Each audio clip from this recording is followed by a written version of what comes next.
శ్రీ గురుభ్యో నమ. ఒకసారి పరమాచార్య స్వామి వారు కంచి క్షేత్రానికి దగ్గరలో మకాన్ చేసి ఉన్నప్పుడు ఒక పేద బ్రాహ్మణుడు స్వామిని దర్శించుకున్నాడు. తన కుమార్తె వివాహం తలపెట్టుకున్నానని, అయితే వరుడు తరపు వారు వరకట్నం కింద 13 కాసుల బంగారం అడుగుతున్నారని, ఆ కట్నం ఇచ్చుకునే శక్తి తనకు లేదని, ఏదైనా దారి చూపిస్తారు అన్న ఆశతో వచ్చాను అని విన్నవించుకున్నాడు. స్వామి, వేరే దిక్కు లేక మీ వద్దకు వచ్చాను.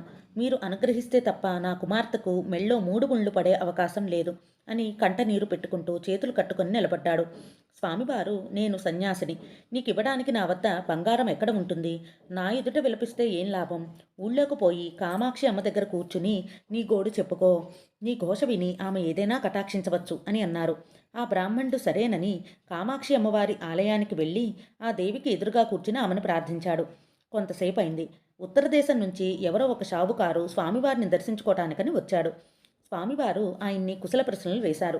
మరి కొంతసేపు అయిన తర్వాత స్వామివారి వద్ద సెలవు పుచ్చుకుని వెళ్ళబోయే ముందు ఆ షావుకారు లోపల జేబులో నుంచి ఒక పొట్లం తీసి శిష్యుడి చేత ఒక పళ్ళెం తెప్పించి ఆ పొట్లం ఆ పళ్ళెల్లో పెట్టి స్వామికి సమర్పించాడు.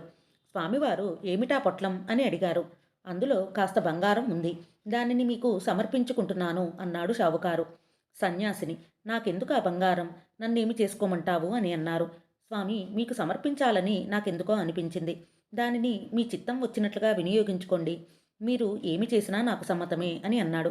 సరే, పరమేశ్వర్ నిన్ను రక్షిస్తుంది, సుఖంగా వెళ్ళిరా అని దీవించి పంపారు. షావుకారు బయలుదేరి వెళ్ళిన కాసేపటికే కుమార్తె పెళ్లి నిమిత్తం వెళ్ళిన బ్రాహ్మణుడు అమ్మవారి గుడి నుండి తిరిగి వచ్చాడు. స్వామి, తాము సెలవిచ్చినట్లుగా నేను అమ్మ దగ్గరకు వెళ్ళి నా కథంతా వెళ్ళబోసుకున్నాను. ఎట్లా అయినా ఈ కష్టాన్నించి నన్ను గట్టెక్కించండి అంటూ స్వామివారి ముందు కూలబడ్డాడు.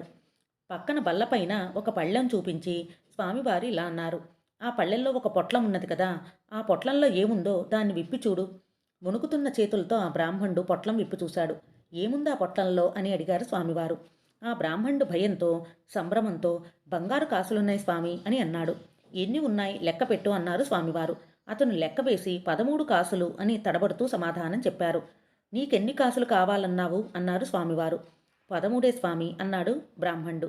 సరే సరే, అవి తీసుకుని వెళ్ళి నీ కుమార్తె వివాహం చేసుకో. ఆ బ్రాహ్మణుడు ఆనంద బాష్పాలతో, అనుగ్రహం స్వామి, పరమానుగ్రహం అంటూ స్వామివారి కాళ్ళ మీద పడి సాష్టాంగ నమస్కారం చేశాడు. శ్రీమాత్రే నమః.